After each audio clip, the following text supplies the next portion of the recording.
அழைத்து அழைத்து நான் ஆனா எழுதிய மண்ணல்லவா.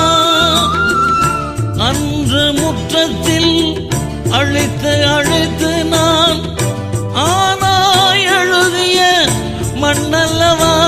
இன்று நான் பாடும் பாட்டும் என் தாய்மண் என்னுள் இசைக்கின்ற பண்ணல்லவா.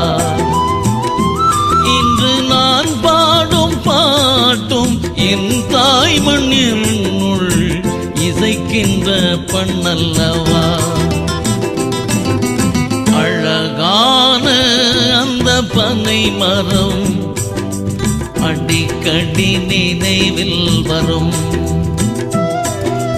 அடிக்கடி நினைவில்